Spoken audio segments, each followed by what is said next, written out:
It's become quite common for people to be in therapy.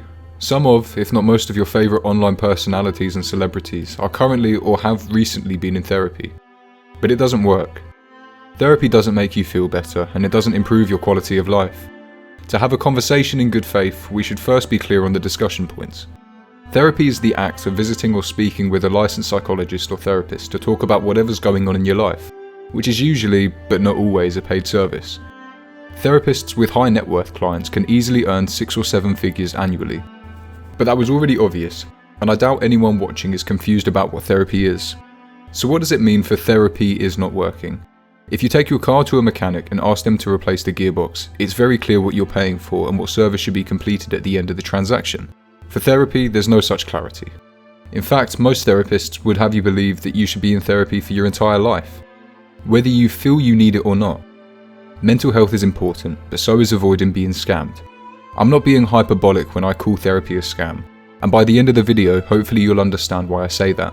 But I still haven't answered the question, what does it mean for therapy not to work?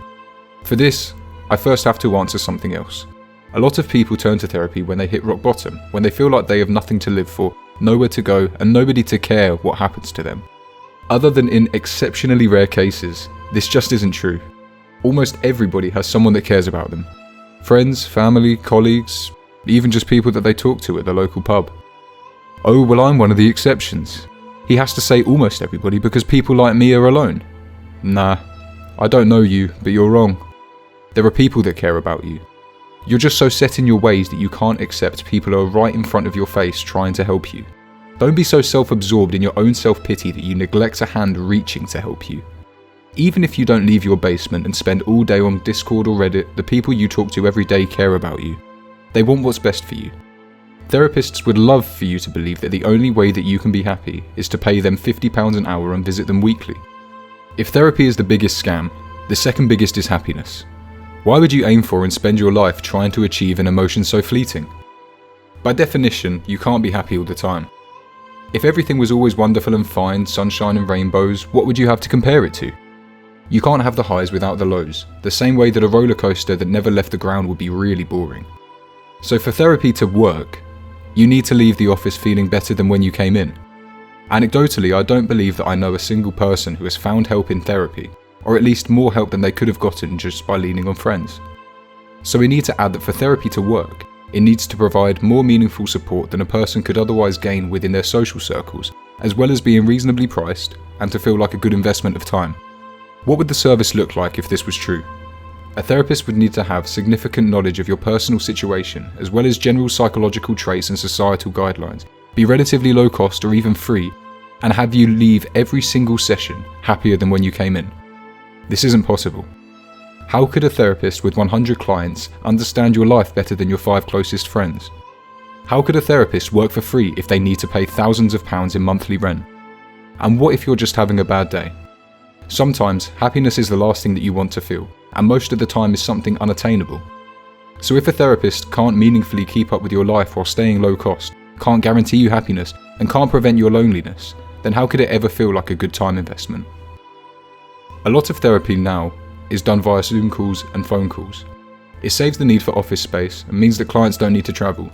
It might sound like a good thing that therapists can be more efficient and talk to more clients in a day. But efficiency in therapy is not as good as it sounds. Clients are rushed out of the door and told whatever they want to hear by therapists that are too busy to spend the time telling them what they need to hear. I'm sure that you also remember how lonely 2020 felt. It didn't matter how many phone calls or Zoom calls you had, it never felt the same as physically being with someone. Therapy is the same. You can't expect a better or even similar result when you remove the social aspect of going to talk to someone. If someone is afraid of leaving the house and of public spaces, how does sitting in the comfort of their own home on the phone help them learn to cope? For a soldier returning from war with PTSD, how does being trapped in the home help? Oftentimes, people who have no reason to leave the house simply won't. Veterans with PTSD are very common, but what you might not know is that in some cases, they don't come home with PTSD based on what happened to them.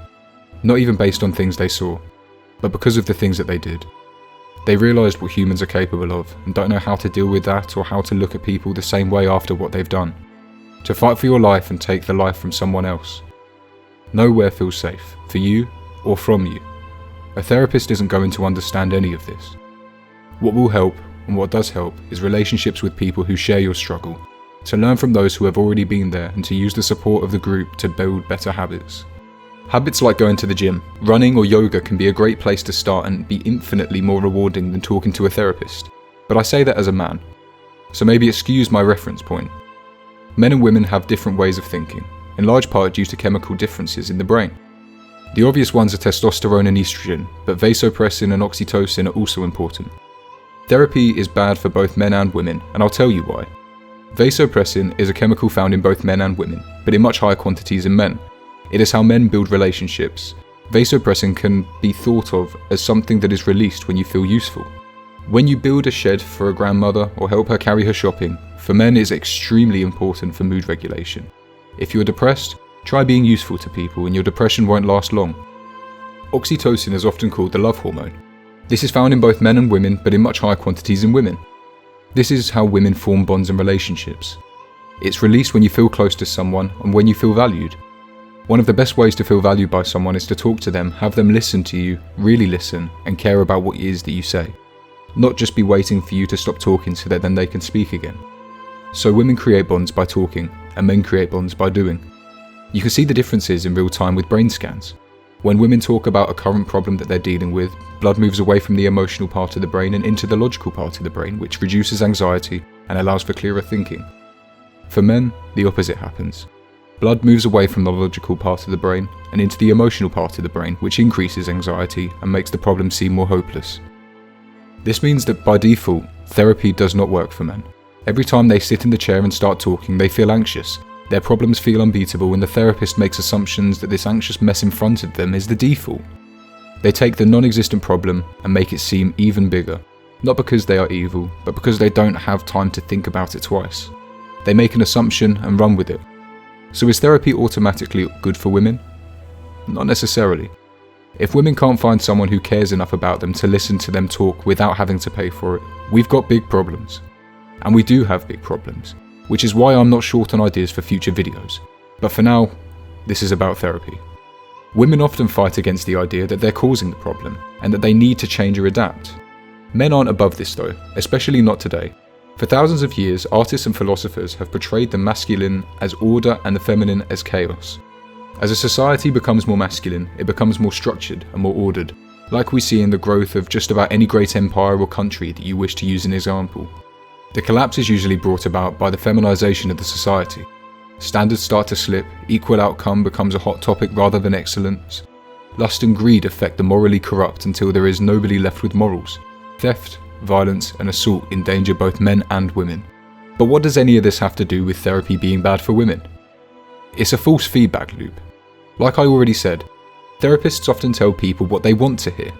If you spend a person's entire life telling them that they're great, the world is wrong. They will more than likely believe it. Even in the case of a therapist not buying into this and instead trying to help them realise what they need to hear, most people would assume that this is a bad therapist since it's a divergence from the average and they're just being mean. Ever hear the phrase tough love? More often than not, this is what's required. Endless praise and affirmation will never lead to growth. You might seem mean now, but in 6 months' time, people will wish that you were even tougher. Pressure makes diamonds. I know people say that a lot, and they just mean that their morning Starbucks order arrived cold after they ordered it on Uber Eats. But believe me, it's not what I mean when I say it.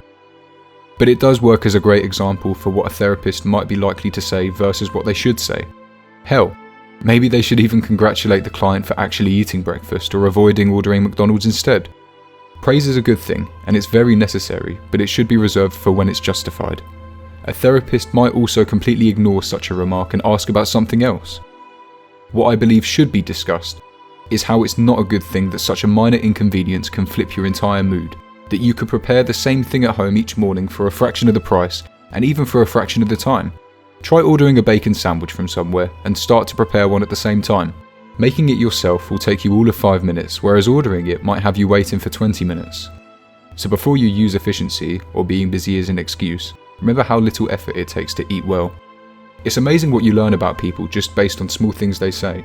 If you can't cope with a cold coffee, I have questions about how you'd function as an adult. But they don't. They just go through the world carefree, consequences don't exist, the world is evil, they're perfect. If your life is so miserable that you can't handle Tesco selling out of the particular Red Bull flavour that you want, then maybe you have some bigger problems. Someone in this situation would have months or years of character development ahead of them before being reasonably called an asshole. If your friends are struggling, show them that it's safe to lean on you. But don't let them cement you in a place as a permanent foundation. That wouldn't be good for either of you. Leaning on someone and being dependent on them are not the same thing. If you want what is best for them, you should want them to learn to do things the hard way so that they can progress and grow rather than do things the easy way and stand still whilst the world leaves them behind.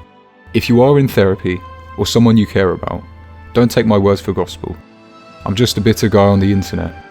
Maybe you think it works for you and I'm not trying to take that away by any means. If you or someone that you know is a therapist, make an effort to tell people what they need to hear, even if they might call you mean. Thank you for watching.